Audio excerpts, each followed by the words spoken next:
Pagkakita pa lang ni Sumu na papalapit si Ishai, mabilis siyang lumapit at mahigpit na niyakap si Ishi na ikinabigla niya sandali at pumitik ang kanyang puso. Pagdating pa lang ni Ishai, pinilit na siya nilang maglaro ng truth or dare at tinanong kung may gusto na ba siya at walang atubiling sinabi ni Ishi na mayroon na siya kaya lahat ay nagtataka. Pagkatapos magsaya ni Sumu sa isang gabi, paggising niya kinabukasan sa isang hindi pamilyar na kama, napansin niya na napalitan ang kanyang damit at si Ishi ay naroroon din na nagpaisip sa kanya ng kung ano-anong masama. Pagkatapos, matagumpay na naalaala ni Sumu ang mga nakakahiyang bagay na ginawa niya. Nag-snap pa siya ng litrato niya para i-post sa kanyang personal page. Habang lalong naaalala niya, lalo siyang hindi makaharap. Pag-akyat sa kumpanya, hindi maiiwasang tuksuhin ng mga kasamahan si Sumu at Ishai. Para sa kanila, itinuturing na silang magkarelasyon kahit anong paliwanag pa ang gawin ni Sumu, wala itong silbi. Bigla niyang nakita ang kanyang dating kasintahan, inanyayahan siya nitong dumalo sa kanyang kasal. At nang makita niya si Ishai, hindi ito mapigilan sa pag-iinggit. Walang pag-aalinlangang ipinagtanggol ni Ishai si Sumu at mula noon nagsimula na silang magkausap. Nagkaroon ng ideya si Ishi na magde-date sila ni Sumu para makadalo sa pagtitipon ng pamilya niya. Dahil nagsumbong si Sumu sa pamilya ni Ishai sa mall noong nakaraang araw, gusto rin nilang makilala si Sumu.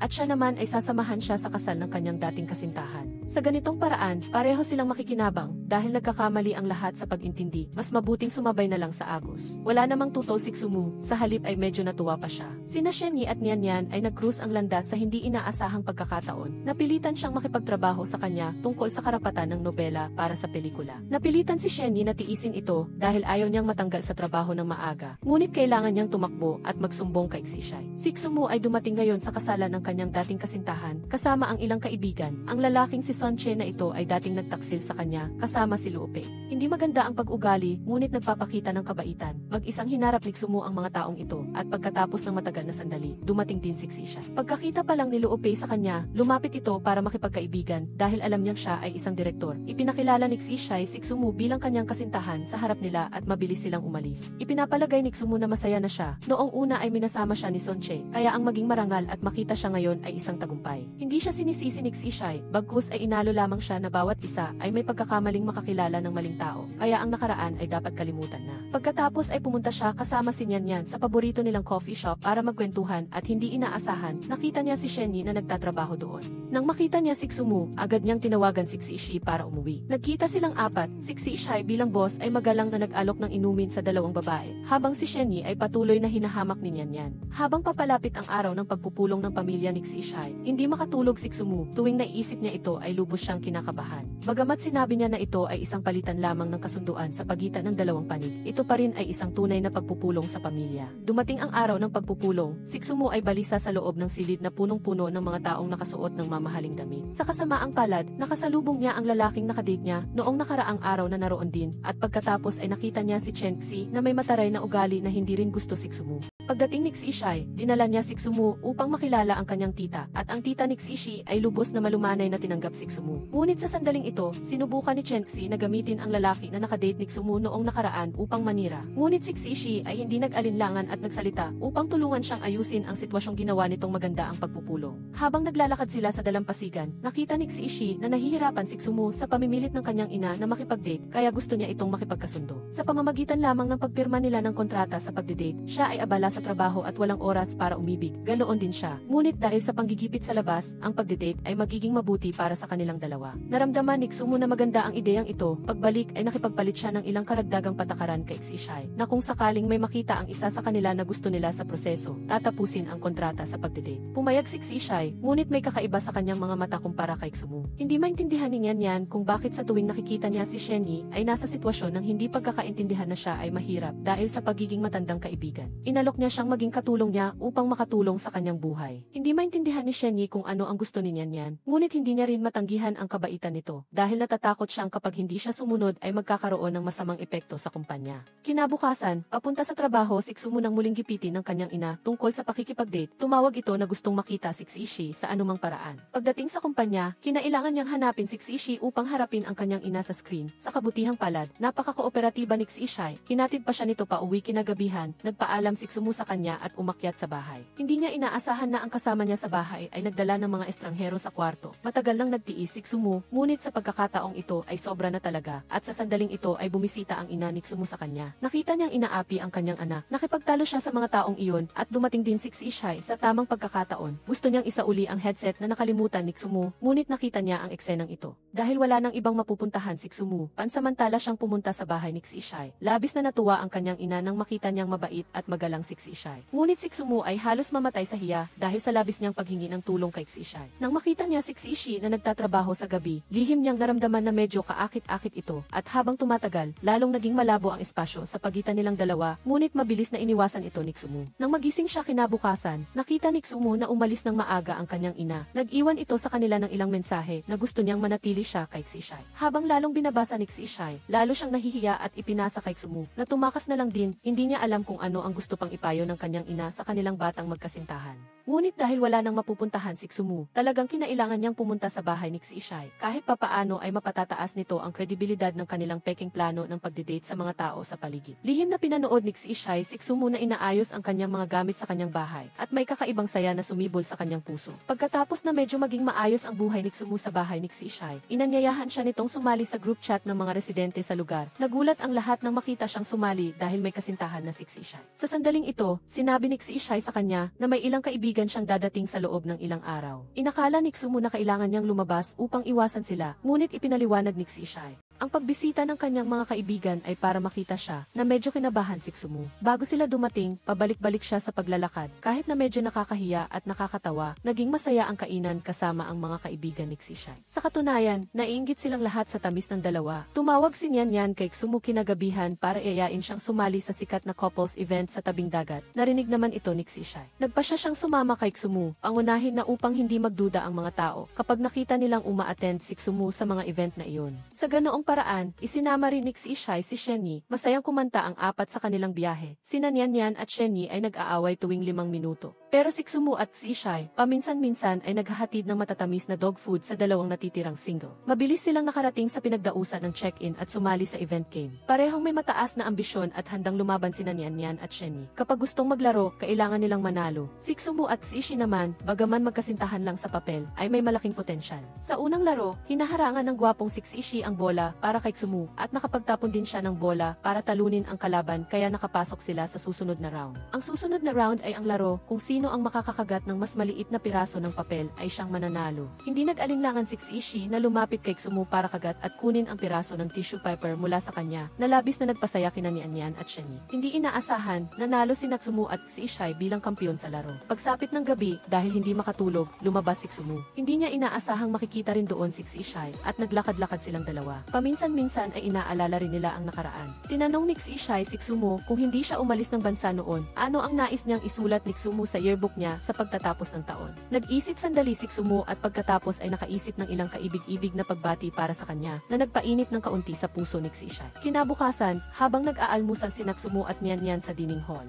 ay nakita nila ang dalawang lalaking bastos na sumali rin sa event kahapon at nakipag-usap sa kanila. Kahit may kasintahan na sila, gusto pa rin nilang makipagkilala sa kanila. Labis na hinamak ito ni Sumu. Nang magsimula silang lumapit, dumating sina Shenyi at si Ishai sa tamang oras. Sinigawan ni Ishai ang dalawa kaya tumakbo sila palayo. Naglakad-lakad silang apat sa tabing dagat sa huling pagkakataon. Inalala ang mga alaala at sinabi ang kanilang mga panghihinayang bago bumalik at tapusin ang biyahe. Dahil sa labis na pagod, nang matapos si Sumu maglinis ng gabing iyon, hindi sinasadya siyang pumasok sa maling kwarto ni Ishai nang hindi niya nalalaman, at kinabukasan ay inakala pa niya na napanaginipan niya ang isang gwapong lalaki. Nang marinig ito ni Ishai, medyo nagsiselos siya. Kinuha niya ang almusal ni Sumu at ginamit pa ang plano para takutin si Sumu. Labis na kinatatakutan ito ni Sumu kaya sinundan niya si Ishai hanggang sa elevator para magmakaawa. Ngunit nang bumukas ang elevator, nakasalubong nila ang ilang kasamahan sa kumpanya. Nahuli sa isang nakakahiyang sitwasyon, ngumiti na lang si Sumu ng pilit. Lihim na pinindot ang elevator button at tumakas matapos umalis si Ishai. Pagdating sa kumpanya, nakarinig siya ng masamang balita mula kay Boss Liao na ang kasosyo ni Ishai ay may tendensyang hindi piliin ang kanilang opsyon para sa proyektong ito, kahit na napakahusay ng kanilang opsyon. Lihim na naisip ni Sumu na baka dahil ito sa kanya, kaya nangyari ang ganitong sitwasyon. Pag-uwi niya, dali-dali siyang naghanda para salubungin si Ishai pag-uwi nito mula sa trabaho. Pagdating ni Ishai, nakita niyang handa na ang hapunan. Ang Ang ugali ni Xumu ay mas matamis kaysa karaniwan na medyo nagpakumbaba sa kanya. Pagkatapos ng mahabang pag-uusap, nalaman ni Xumu na ang dahilan ay may problema sa loob ng kumpanya ni Xishai, kaya gihipan samantala siyang huminto upang ayusin muna ang mga issue sa kumpanya. Nagduda si Xumu kay Xishi na naging makitid ang pag-iisip kaya nakaramdam siya ng matinding pagkakasala. Para kay Xishai, nakita niya na kaibig-ibig ang pagiging praning ni Xumu. Samantala, nasa isang mahirap na sitwasyon si Nian. Dahil hindi pa siya nagkakaroon ng relasyon, ang script na isinulat niya ay hindi sapat ang lalim. Buong pagmamalaking inalok ng matalinong si Shenyi ang kanyang tulong. Ikinagalit ito ni Nian dahil hindi naman daw mas marami ang karanasan ni Shenyi kaysa sa kanya. Ang panig naman ni Xumu ay hindi rin maayos. Dahil hindi nagtagumpay ang kanilang proyekto sa kumpanya ni Xishai, gusto ni Boss Liao na maghanap ng mga bagong proyekto. Inirekomenda niya sina Mumu at Fang Jingjing para sa pakikipagpulong para sa proyektong ito. Si Jingjing naman ang karibal ni Mumu. Hindi rin maganda ang ugali ni Fang Jingjing. Sa banyo, palihim siyang nagsismis tungkol kina Xumu at Xishai. Ngunit narinig ito ni Xumu. Sa pulong, lagi siyang nagpapanggap na masaya sa harap ng mga boss upang makalamang. Samantala, nahihirapan si Xumu sa pakikisama. Ang mga boss ay hindi man lang nag-abalang talakayin ang plano at gusto lang na uminom si Xumu kasama nila. Hindi na niya kinaya kaya nagpaalam siyang lumabas. Tamang-tama, nakita niya si Xishai doon sa harap ni Fang Jingjing. Nagsalita ng masama si Fang Jingjing tungkol sa kanya sa harap ni Xishai dahil inakala niyang naghiwalay na sila. Ngunit nang makatanggap siya ng kumpirmasyon mula kay Xishai, tumahimik siya. Pagkatapos, dumiretso si Xishi at inihatid pa uwi ang kanyang kasintahan sa harap ng lahat. Nagluto siya ng sabaw para kay Xumu upang mawala ang epekto ng alak. Inaliw din niya ito na malapit na niyang ayusin ang mga issue sa kumpanya upang magpatuloy ang kanilang kooperasyon sa panig ni Xumu. Talagang tinupad ni Xishi ang kanyang pangako. Kinabukasan, ibinalita ng team leader ang magandang balita sa buong departamento. Ipinagpatuloy nila ang pakikipagtulungan sa kumpanya ni Xishai. Labis na natuwa si Xumu at naaalala ang pangako ni Xishai. Labis siyang nagpapasalamat sa binata. Naglalakad-lakad si Nian sa kalsada. Nalulumbay pa rin dahil hindi pa niya mahanap ang paraan para isulat ang script habang minamadali siya ng boss. Tamang-tama, nakasalubong niya si Shenyi sa daan na binubuli ng anak ng boss. Dahil hindi na maganda ang kanyang pakiramdam, gusto niyang turuan ng leksyon ang bata at handa siyang makipagtalo sa boss ni Shenyi para ipagtanggol ang binata. Ang ginawang ito ni Nian ay nagpabago sa tingin ni Shenyi sa kanya. Dahil sa nangyari, hindi inaasahang nag-alala si Nian kay Shenyi. Tumakbo siya sa coffee shop kung saan nagtatrabaho si Shenyi para alamin kung ayos ba ito. Hindi sinasadya, nalaman din niya ang lihim na pangarap ni Shenyi, ang magsaliksik tungkol sa artificial intelligence. Biglang hinangaan ni Nian ang ideolohiya ni Shenyi na karaniwan niyang kinainisan. Dahil gusto niyang magpasalamat kay Xishai, naghanda si Xumu ng masarap na hapunan para sa kanya, ngunit hindi niya alam kung bakit nakatulog siya. Nang makita ang katapatan ni Xumu, palihim siyang tinitigan ni Xishai. Kinabukasan lang nakasabay kumain si Xumu kay Xishai. Nang malaman niyang magkakaroon siya ng pagkakataong bumalik sa kanilang high school para mag-ambag, gusto ring sumama ni Xumu. Nagbalik sila sa paaralan at nakita ang kanilang homeroom teacher at si Teacher Zhang sa opisina. Hindi nila inasahan na ang balita tungkol sa kanilang relasyon ay kumalat na pala hanggang sa mga guro, kaya hindi na makatingin ng diretso si Xumu. Pagkatapos, bumalik silang dalawa ni Xishai sa kanilang dating silid-aralan at nagbalik tanaw ang mga alaala. Noong araw, habang nakaupo sa tabi ni Xishai, nakaranas siya ng maraming hindi magagandang pakiramdam dahil si Xishi ay sikat at matalino sa klase. Samantalang siya ay isa lamang ordinaryong estudyanteng babae, kaya hindi siya binibigyan ng parehong atensyon tulad niya. Pag-uwi, nagplano na sanang magpahinga si Xumu, ngunit hindi niya inaasahang tumakbo doon si Shenyi dahil walang tubig sa kanyang tinitirhan at humingi ng pahintulot na matulog ng isang gabi. Biglang hindi alam ni Xishi at Xumu ang gagawin dahil natatakot silang malaman ni Shenyi ang tungkol sa kanilang peking relasyon. Wala silang pagpipilian kundi tawagan si Nian para humingi ng tulong. Nagtaka si Shenyi nang makita si Nian doon, ngunit hindi rin nagtagal ang pagtataka niya. Nais niyang malaman pa ang tungkol kina Xumu at Xishai. Gusto rin niyang makita silang magkahawak kamay. Nang hindi na mapigilan ni Nian si Shenyi, naghanap siya ng paraan para mailabas ang binata at kinalagkad niya ito. Nakahinga ng maluwag si Xishi at Xumu. Nang makita ni Xumu na mahigpit pa rin ang hawak ni Xishi sa kamay niya, nahiya siya at nagsabing may gagawin siya bago tumakbo pabalik sa kanyang kwarto. Si Nian naman, pagkatapos manood ng matagal, wala nang nagawa kundi ihatid si Shenyi sa kanyang bahay para manood ng pelikula. Ngunit ang masaklap, puro mga romantic comedy lang ang palabas sa bawat channel. Sa paglipat niya ng channel, eksena ng paghalikan ang lumabas. Dahil silang dalawa lang ang nasa sala, pareho silang nailang kaya umalis si Nian para matulog. Kinabukasan, nakita ni Shenyi ang magulong bahay, at dahil alam niyang hindi inaalagaan ni Nian ang sarili niya, tinulungan niya itong maglinis ng kaunti bago umalis. Malapit nang umalis si Xishi para sa isang linggong business trip, kaya si Xumu lang ang maiiwan sa bahay. Sumali siya sa backing class ng kondominium at nakasalubong ang mga tita na nagtatanong tungkol sa relasyon nila ni Xishai. Nag-selfie pa siya habang nagbibak at ipinadala sa group chat para makita ni Ishai. Habang wala si Ishai, hindi sila naghiwalay sa kanilang mga telepono. Anumang nakakatuwa ay kinukuhanan niya ng larawan at ipinapadala kay Ishai. Gayon din si Ishai at nagtapos ang isang linggo ng ganito. Pinadalhan ulit ni Ishai si Sumu ng isang maliit, maganda, hugis puso na bracelet. Mabilis na nabigyan ng bagong proyekto si Sumu at sa pagkakataong ito, kailangan niyang humanap ng angkop na tagapagtaguyod upang ipakilala ang kanilang homestay. Masyadong mataas ang gastos ng isang sikat na tao kaya hindi na kailangan. Nagmungkahi si Sumu na mag-focus sa mga illustrator. Nagkunwari si Fang Jingjing na may kakilala siyang illustrator kaya siya ang inirekomenda na samahan si Sumu na makipagkita. Ngunit pagkatapos, bigla silang nakatanggap ng balita na ayaw nang makipagtulungan ng illustrator. Si Jingjing ang orihinal na nagmungkahi, ngunit sinadya niyang isisi ito kay Sumu. Kaya napilitan si Sumu na manatili sa opisina buong gabi upang subukang makipag-ugnayan sa ibang illustrator. Ginawa ni Sumu ang lahat ng makakaya niya para mag-text sa misteryosong illustrator na si Zhang Yao. Mababa ang porsyento ng pagtugon niya, ngunit hindi inaasahang nakatanggap talaga si Sumu ng sagot para makipagkita sa kanya. Dahil sa isang beses na hindi sinasadyang ibinigay ni Sumu ang kanyang payong sa isang binata, na hindi niya alam ay si Zhang Yao pala, na naaalala pa rin ang kanyang pangalan kaya pumayag ito. Tuwang-tuwa si Sumu sa pagpayag ni Zhang Yao, muntik na niyang mayakap si Ishai, at nagbihis din siya ng napakaganda sa araw ng kanilang pagkikita, na nagdulot ng kaunting pag-aalala kay Ishai. Ang akala ni Sumu ay babae si Zhang Yao, dahil ibang-iba ang kanyang estilo sa online, ngunit laking gulat niya nang makita na isa pala itong magalang at mahinahong binata. Hindi nagsalita ng marami si Zhang Yao, at dahil may magandang impresyon siya kay Sumu, agad siyang pumayag na makipagtulungan dito. Ang isyu ng pag-imbita sa illustrator ay itinuturing ng tapos, at akala ni Fang Jingjing ay nabigo si Sumu kaya gusto niyang puntahan ito para ipagyabang ang sarili, ngunit hindi niya inaasahang marinig ang balita na inimbitahan niya si Zhang Yao. Si Ishi naman ay nakatanggap din ng balita na nakipagtulungan na si Sumu kay illustrator Zhang Yao, na isang kalamangan para sa kanila, ngunit ang mas inaalala niya ay lalaki si Zhang Yao. Mayroong dinner meeting si Sumu kay Zhang Yao ngayon upang talakayin pa ang mga detalye ng trabaho. Nakatuon lang si Zhang Yao sa pagpipinta at hindi gaanong interesado sa ibang bagay. Ngunit kakaiba ang tingin niya kay Sumu at may kaunting pag-aatubili siyang umalis pagkatapos nilang maghiwalay. Ngunit dahil hiniling ni Sumu kay Ishi na sunduin siya, nauna na siyang umalis. Nagtataka si Ishi nang makita si Sumu na masaya. Matagal na siyang humahanga sa mga pinta ni Zhang Yao at matagal na siyang sinusundan nito, ngunit akala niya ay babae ito. Ngayon lang niya nalaman at habang nakikinig si Ishai, lalo siyang nag-alala at nakaramdam ng kaba sa kanyang dibdib. Kinailangan namang magdusa ni Nian sa mga kakaibang iniisip na bumabagabag sa kanya nitong mga nakaraang araw. Napakaganda ng kinalabasan ng kanyang sinulat na script, ngunit napagtanto ni Nian kung kailan napuno na ng imahe ni Shenyi ang kanyang isip. Hindi niya natiis kaya niyaya niya itong makipagkita para manood ng scene. At nang dumating sila, nagkataong pareho sila ng suot na halos magkatulad, parang isang magkasintahan. Ngayon, pumunta si Sumu at Zhang Yao sa isang art gallery para ipakilala sa kanya ang mga espasyo sa loob para sa mga kaganapan na inayos ni Sumu, na pinili ang lugar na ito upang mas maging angkop para kay Zhang Yao. Noon dumating din ang grupo ng mga tao mula sa kumpanya at si Ishai. Magalang niyang binati si Zhang Yao at mula sa mga kasamahan ni Sumu, nalaman ni Zhang Yao na kasintahan pala ni Sumu si Ishai. Bahagyang nadismaya si Zhang Yao, nagtakda siya ng pagkikita, ngunit kalaunan ay kinansela ang kanyang appointment kay Sumu. Hindi ito gaanong pinansin ni Sumu, ngunit si Ishai ay labis na natuwa. Parang matagumpay niyang naipagtanggol ang kanyang asawa. Sa pagkakataong ito, bumisita si Nian sa kumpanya ni Shenyi upang pag-usapan ang trabaho, ngunit hindi niya inaasahang makita si Shenyi na binubuli ng manager na si Zhao. Tulad ng dati, hindi matiis ni Nian kaya tumakbo siya upang ipagtanggol siya at si Shenyi ay hindi na nakatiis pa.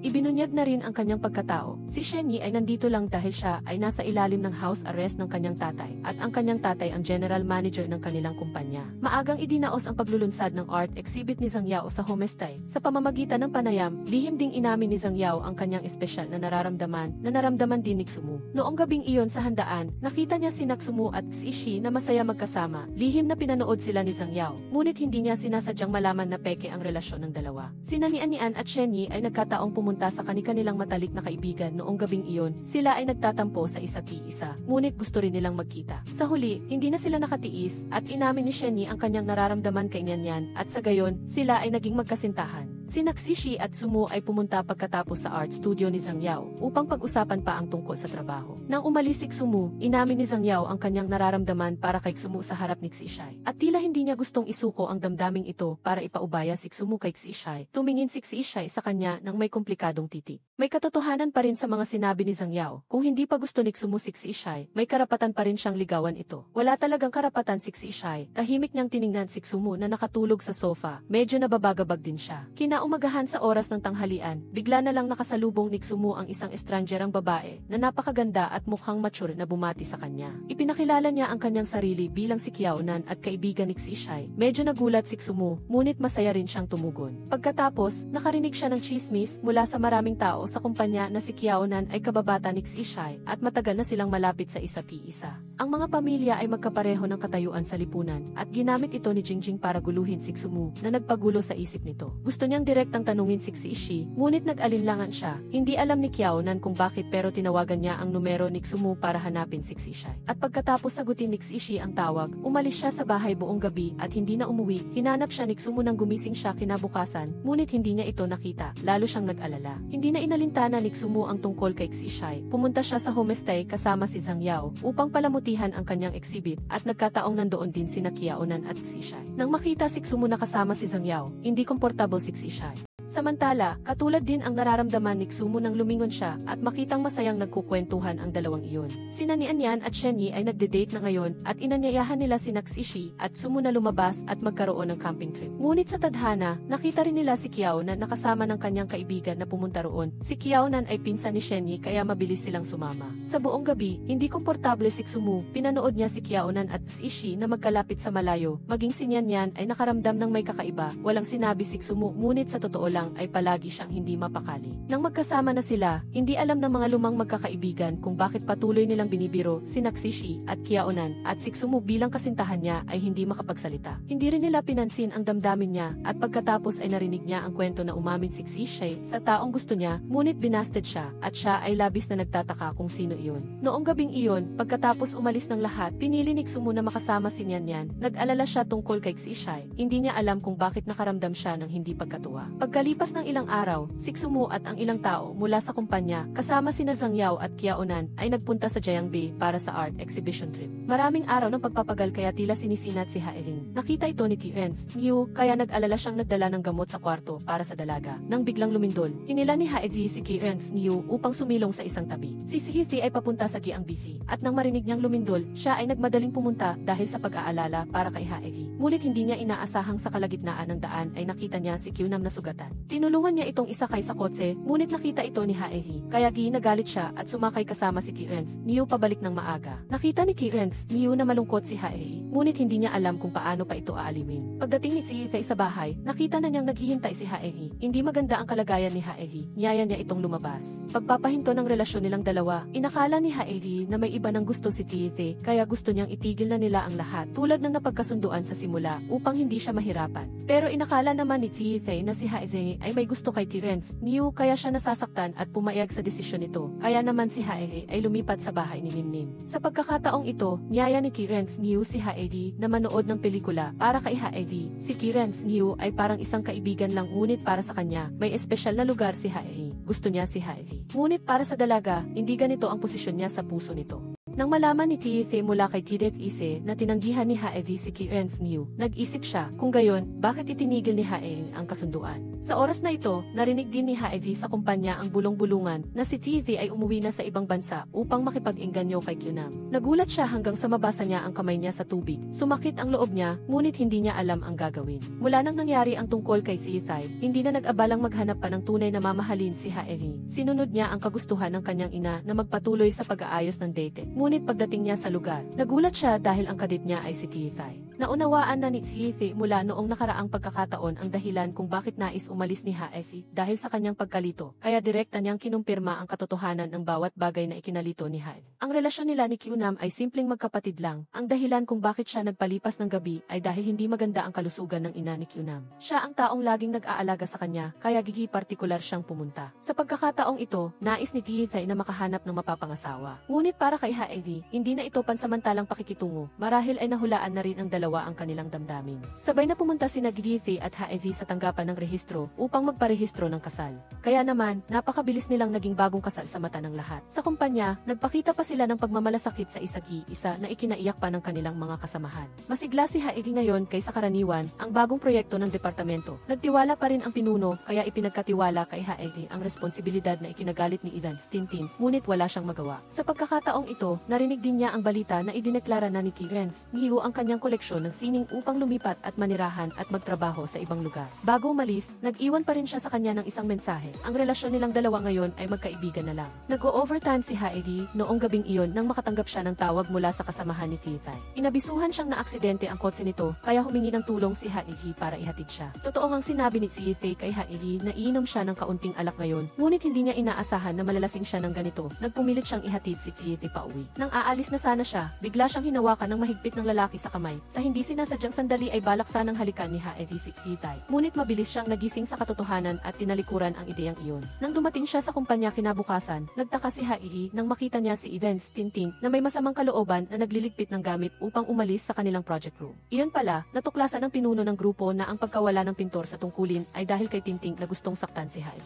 Kaya naman, pinaalis siya sa project team, kaya si Haedi ay nabawasan na rin ng isang pasanin mula sa kanya. Nakakita si Nimnim ng masamang balita, kailangan ng kanyang ina ng madali ang operasyon, kaya kailangan siyang pumunta agad sa buong panahon ng kahirapan. Si Kireth Isie ay laging gumanap bilang matatag na suporta sa likod niya. Tinutulungan si Nimnim sa lahat ng bagay. Si Kireth Isie ay sa simula ay hindi mapagkakatiwalaan, ngunit sa sandaling ito, natukoy na ni Nimnim. Niyakap niya si Kireth Isie at nag-alok na nais niyang magpakasal na sila. At si Kireth Isie, pagkatapos marinig ang kanyang alok, ay labis na natuwa at agad na pumayag. Pagkatapos magdesisyon na magpakasal, tumakbo si Nimnim at Kireth Isie upang ipaalam ang magandang balita kina Haedi at Titay. Nagulat si Haedi at Titay dahil tila mas mabilis pa silang umunlad kaysa inaakala nila. Ngunit natuwa silang makitang masaya ang kanilang mga kaibigan. Naglaro at kumain sila ng magkasama sa buong gabi. Nang matapos ang kasiyahan, kailangang buhatin ni Haedi at Titay ang mag-asawang iyon pabalik sa silid dahil pareho silang lasing at wala ng kamalayan at bukod pa rito, patuloy silang magkadikit. Walang nagawa si Haedi, kaya kinailangan niyang matulog sa iisang kama kasama si Titay ng gabing iyon. Kinabahan siya noong una, ngunit dahil sa sobrang pagod ay mahigpit niyang niyakap si Titay buong gabi nang hindi niya alam. Pagkaraan ng ilang araw, naging abala si Haedi sa pagtatrabaho.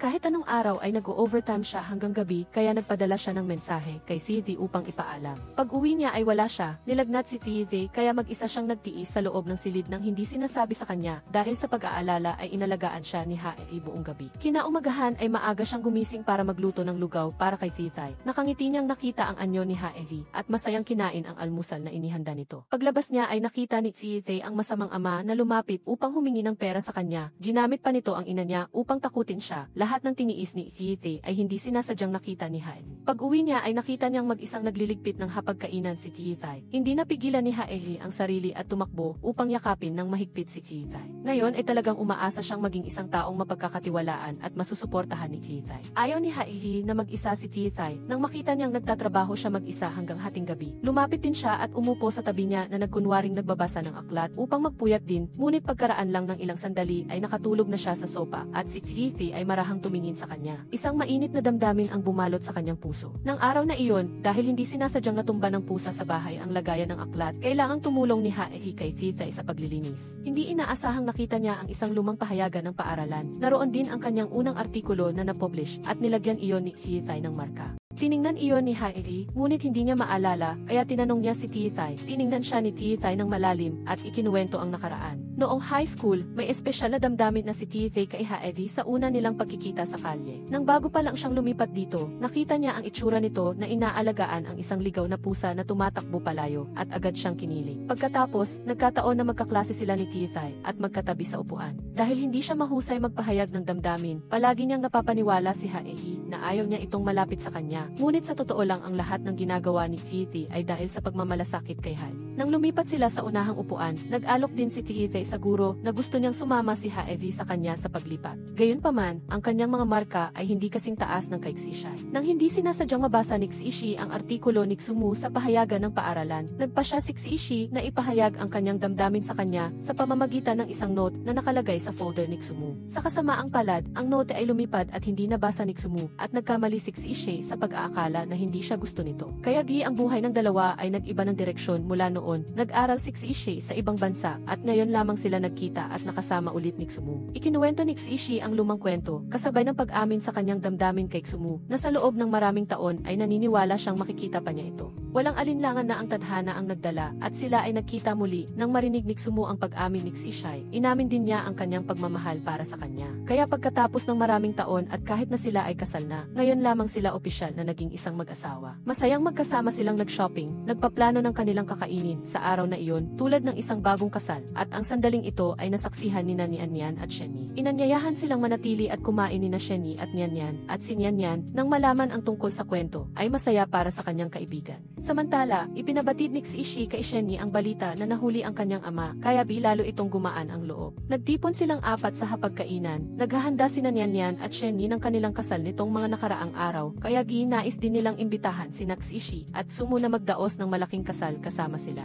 Nagtinginan lang si Xishi at Sumu at mumiti dahil nahuli ang ama ni Xishi, bakante na ang kanilang lumang bahay kaya bumalik si Sumu at Xishi upang ayusin ang mga gamit ng kanyang ina. Hindi sinasadyang natagpuan nila ang isang lumang album na puno ng mga larawan niya at ng kanyang ina, kasama na ang isang larawan na partikular na naaalala ni Sumu na naalala rin ng kapitbahay na si Dongfan. Noong lumipat siya rito, kasama niya ang ina ni Xishi na nagpatingin sa ospital. Pagkatapos, sa mismong kaarawan niya ay gusto niyang humanap ng tindahan ng cake, ngunit hindi ito madaling puntahan. Hindi sinasadyang nakita niya si Sumu sa daan, ang mabait na batang babae noong taon na iyon ay nagbigay ng kanyang cake sa nanay niya at sa ganoon ay naitala ang larawan ng kanyang ina na maihawak na cake. Tahimik na umupo si Xishi at Sumu sa tabi ng isa't iisa, kaya tila ang kapalaran nilang dalawa ay nakatakda na mula noon. Samantala, nang makauwi si Xishi at Sumu ay nagmamadaling lumapit si Nian Yan kay Sumu na umiiyak dahil sa pagpaplano ng kasal ay nag-away sila ni Shenny kaya gusto lang ni Nian Yan na magtago muna sa bahay nila. Syempre, hindi tumanggi si Sumu, ngunit dahil nandito si Nian Yan, nahirapan si Sumu na mapalapit kay Xishi.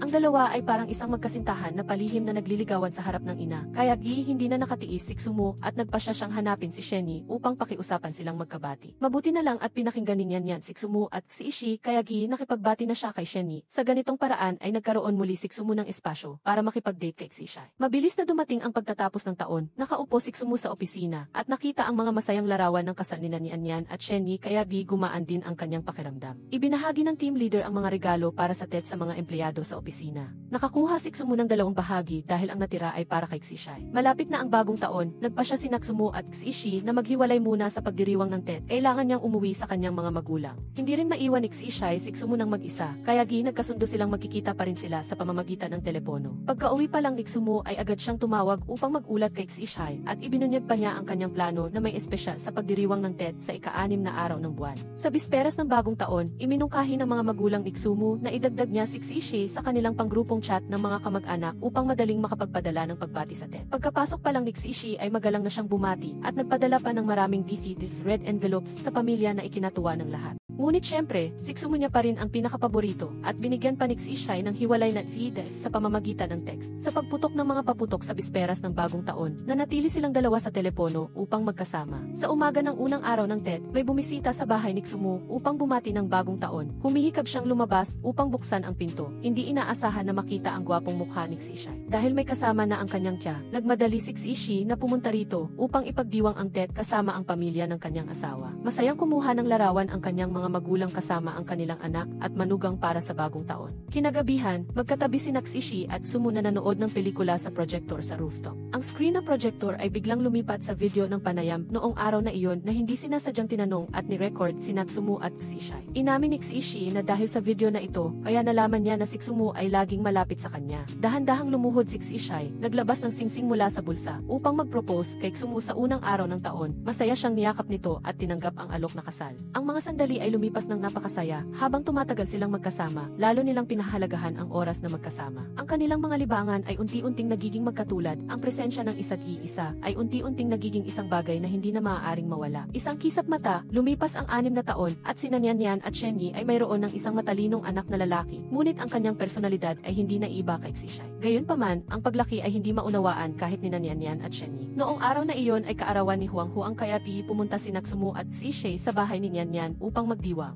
Nang makita si Xishi at Huang Huang na magkasama at masaya, nagtanong si Nian Yan kay Sumu kung bakit hindi pa sila nagpapasya na magkaanak. Walang ipinaliwanag si Sumu, sinabi lang na nasanay na sila sa kanilang espasyo. Pagkaraan ng ilang araw, may kailangan si Nian Yan at Shenny kaya ipinadala nila si Huang Huang kina Xishi at Sumu para alagaan. Dahil wala pa silang anak, medyo nagulantang silang dalawa. Iminungkahi ni Xishi na maghurno silang tatlo. Mabuti na lang at tila nagustuhan ni Huang Huang ang aktibidad na ito, masaya siyang naghurno. Pagsapit ng gabi, dahil sanay siyang maging independent, kusa siyang umakyat sa kama at natulog ng maaga. Nagsimula na ring umasa si Sumu na magkaroon ng sanggol sa bahay, ngunit hindi niya naintindihan na si Xishi ay apektado ng issue sa pamilya kaya ayaw magkaanak. kaya ganoon sila hanggang ngayon. Labis na nagulat si Ishi nang marinig iyon. Ang totoo, nag-aalala siya para kay Tsumu kaya gusto niyang hayaan siyang magdesisyon. Hindi madali ang maging ina at mahirap din ang panganganak. Hindi niya kayang makita si Tsumu na maghirap kaya hindi niya binanggit iyon sa kanya. Sa wakas, nalutas din ang problema ni Tsumu. Nang bumibili siya ng tinapay sa paborito nilang panaderya pauwi, biglang palihim na sinabi ni Tsumu kay Ishi na kailangan nila ng isa pang bahagi para maging sapat sa susunod na taon. Pagkatapos ay kinuha niya ang isang ultrasound paper mula sa kanyang bulsa. Hindi pa natatapos magsalita si Tsumu ay masayang niyakap na siya ni Ishai. Pagkaraan ng ilang taon, lumaki na ng kaunti ang kanilang anak na si Manman. Mayroong napakakakulitan na personalidad at ginagamit pa ang video camera upang i-record ang kanyang mga magulang. Si Ishi ay nananatiling mahigpit ngunit mapagmahal na ama tulad ng dati at si Tsumu ay naging isang banayad at pinakamamahal na ina ni Manman. Ngayon lamang nakakuha ang dalawa ng kanilang unang anibersaryo ng kasal na set ng larawan pagkatapos ng maraming taon na magkasama. Kahit na huli na, ang sandaling ito ay ang lahat ng kaligayahan.